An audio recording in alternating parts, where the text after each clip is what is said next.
नमस्कार। आज हम बात करेंगे विभिन्न चित्राकृतियों की जिनको मूरल पेंटिंग्स कहा गया है। अब ये मूरल पेंटिंग्स क्यों महत्वपूर्ण है? सबसे पहले तो मूरल आर्ट का मतलब ये होता है तो या तो छतों पर या दीवारों पर जो पेंटिंग्स की जाती हैं, एग्जिस्टिंग पेंटिंग को रिकंस्ट्रक्ट करके किसी और चीज़ को प्लास्टर करके, या किसी गुफा में किसी केव एक्सट्रैक्शन में अगर एक्सकवेशन में मिला है तो वो सब म्यूरल आर्ट कहा जाता है। आज जो हम चर्चा करेंगे वो मुख्यतः लेटर म्यूरल पीरियड है।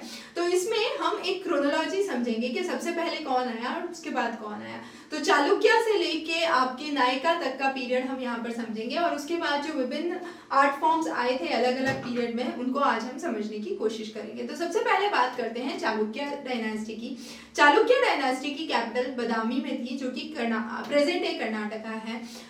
चालुक्य वाकाटका डायनास्टी को ओवरटेक करके आया था और इनके जो राजा थे वो थे मंगलेश। मंगलेश के जो थे वो पुलकेशिन प्रथम के बेटे थे और उनके भाई का नाम कीर्तिवर्मन था। कई सारी जगहों पर कीर्तिवर्मन को, उनकी पत्नी को और उनके साथ सभी दासियों को, दासियों को नृत्य देखते हुए सीन बनाए गए हैं जो कि वहाँ की दीवारों पर अंकित हैं। इंद्र के बहुत सारे रूप वहाँ पर दिखाए गए हैं। जो बदामी की केव 4 है वहाँ पर विष्णु का रूप दिखाया गया है, इसे विष्णु केव कहा गया है और वो वैष्णव सेक्ट से एफिलिएशन को बताता है। हालांकि अगर आज की तारीख में देखें तो बहुत ही टूटे टूटे अवशेष उन क्षेत्रों में मिलते हैं। अजंता की पेंटिंग्स को एक्सटेंड करते हुए उनको बनाया गया है। उनकी प्रमुख कैरेक्टरिस्टिक्स क्या है वो यहाँ पर इंपॉर्टेंट है। बहुत ही फ्लूइड फॉर्म्स दिखाए गए थे, कॉम्पैक्ट कंपोजिशंस थे और जो लाइंस थी वो बहुत ही सरलता से बनाई हुई थी। चेहरे के जो भाव थे वो बहुत ही ग्रेसफुल थे। आंखें बड़ी बड़ी दिखाई गई थी, आधी खुली आंखें दिखाई गई थी और बड़े बड़े होठ दिखाए गए थे। बहुत ही सिंपल लाइंस के माध्यम से सारी ड्राइंग्स बनाई गई थी। चालुक्य के बाद में दक्षिण भारत में जो डायनास्टी आई वो पल्लवास थे। वो सही में आर्ट लवर्स कहे जाते हैं। महेंद्र वर्मन जो थे प्रथम, वो 7वीं शताब्दी में उन्होंने आपके कांचीपुरम, पन्नामलाई और मकनपट्टू के मंदिरों का निर्माण किया गया।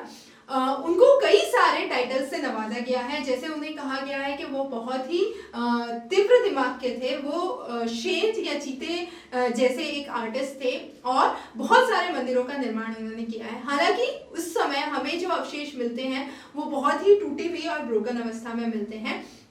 मुख्यतः जो भी फॉर्मेशंस बनाए गए हैं उसमें बड़े बड़े गोल चेहरे बनाए गए हैं और टॉर्सो जो अपर बॉडी होती है उसको इलोंगेटेड या बड़ा बताया गया है। इसके बाद पल्लवास के बाद जो अगली डायनास्टी आई वो थे पांड्यास। पांड्यास ने तिरुमल्लपुरम की केव्स बनाई जहां पर बहुत सारी फ्रेगमेंटेड लेयर्स में पेंटिंग देखी गई है। यूजुअली 2 लेयर में पेंटिंग देखी गई है। डांसिंग फिगर्स यहाँ पर दिखाए गए हैं और सितनवल्ला में वसल में आपके जो जैन केव्स हैं उनको भी दिखाया गया है। जैसे पल्लवास में आपके इलोंगेटेड अपर बॉडी दिखाई गई थी, यहाँ पर बड़ी बड़ी इलोंगेटेड आंखें दिखाई गई हैं। जो बैकग्राउंड है वो येलो कलर का दिखाया गया है और सारे ही जो पोजीशंस दिखाई गई हैं उसमें कोई एक रिदमेटिक मूवमेंट देखा गया है। इसके बाद में पांड्या के बाद में आपके चोला किंगडम आया जो कि 9वीं शताब्दी से 13वीं शताब्दी तक रहा, पर सबसे ज्यादा पावर में 11वीं शताब्दी के दौरान रहा। बृहदेश्वर में, थंजावुर में जो बृहदेश्वर मंदिर है वो एक बहुत ही इंपॉर्टेंट डेवलपमेंट है जो चोला किंगडम में किया गया था। चोलापुरम का डेवलपमेंट देखा गया है, नेत्रमलाई देखा गया है और जैसा कि हमने कहा 2 लेयर्स में पेंटिंग की गई थी।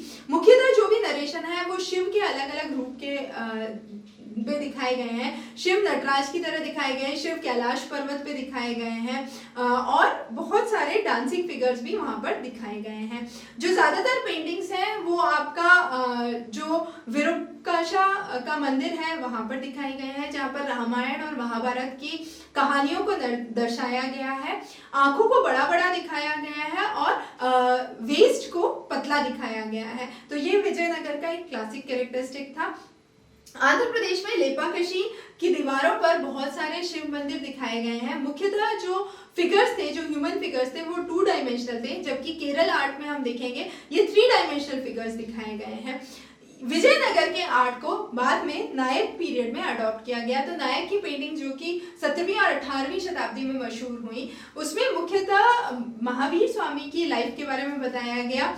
आपकी श्रीरंगम और थिरुवरूर की कहानियां बताई गई थी। बहुत सारे रामायण, महाभारत और कृष्ण लीला के एपिसोड उसमें बताए गए हैं। श्री कृष्ण मंदिर जो कि आरकोट में है, वो इसका एक बहुत ही अच्छा एग्जाम्पल है, जहाँ पर रामायण की सारी कथाओं को दर्शाया गया है। यहाँ पर जो पेंटिंग्स थी वो विजयनगर जैसी ही थी, जहाँ पर बड़ी बड़ी आंखें दिखाई गई थी, नैरो वेस्ट दिखाए गए थे, पर यहाँ पर जो मेल फिगर्स थे उनके जो एब्डोमेन था उनको कम हेवी या कम भारी दिखाया गया था। केरल आर्ट की अगर हम बात करें तो 16वीं और 18वीं शताब्दी में उन्होंने खुद की एक पिक्टोग्राफिक लैंग्वेज डिवाइस की और विजयनगर और नायक पीरियड से जो जो अच्छी आर्टिस्टिक चीजें थी उनको सम्मिलित करने की कोशिश की। तो बहुत सारे लैंग्वेज क्लूज के थ्रू कथकली और कलम्ब एजू करके उन्होंने बहुत सारे वाइब्रेंट फॉर्म्स दर्शाए, जिसमें उन्होंने 3 डायमेंशनल ह्यूमन फॉर्म्स को डिपिक्ट किया। मंदिरों की, महलों की दीवारों पर ये आर्ट फॉर्म्स बनाए गए। ज्यादातर नरेशंस जो थे वो हिंदू माइथोलॉजी के हिसाब से थे। 3 महलों में 60 साइट्स अलग अलग पेंट की गई थी। तो कोची का डच पैलेस जो था और पद्मनाभपुरम का जो पैलेस था वो मुख्य जगह थी जहाँ पर ये आर्ट फॉर्म्स दर्शाई गई थी। इसके अलावा बहुत सारे मंदिरों में भी इन आर्ट फॉर्म्स को दर्शाया गया। केरल आर्ट के अलावा अगर हम देखें तो उस समय पे बाद में जो घर होते थे, हवेली होती थी, वहाँ पर कोई भी फंक्शन हुआ, सेरेमनी हुई तो महिलाओं द्वारा, बच्चों द्वारा वहाँ के घरों को, वहाँ की दीवारों को डेकोरेट किया जाता था। वर्ली आर्ट आपका महाराष्ट्र में प्रचलित हुआ। इसी तरीके से आपका पिथोरू आर्ट राजस्थान और गुजरात के क्षेत्रों में प्रचलित हुआ और मिथिला आर्ट आपका उत्तरी बिहार के क्षेत्रों में, मिथिला के क्षेत्र में प्रचलित हुआ। तो ये अलग अलग आर्ट फॉर्म्स थी जो उस समय आने लगी। ऑब्जेक्टिव के पर्सपेक्टिव से अगर आप देखें तो किस पीरियड में आपकी इलोंगेटेड टॉर्सो पाई गई है, इलोंगेटेड आईज पाई गई हैं, ये इंपॉर्टेंट क्वेश्चंस बन सकते हैं। और मेंस के लिए तो आपका आर्ट एंड कल्चर बहुत ही महत्वपूर्ण है। तो ये सारे आपको क्रोनोलॉजिकली पता होने चाहिए कि कौन सा आर्ट फॉर्म किसके बाद आया था। आगे की कक्षाओं में हम एनसीईआरटी के और भी महत्वपूर्ण टॉपिक्स करेंगे, तो आप जुड़े रहिए, बने रहिए। बहुत बहुत धन्यवाद।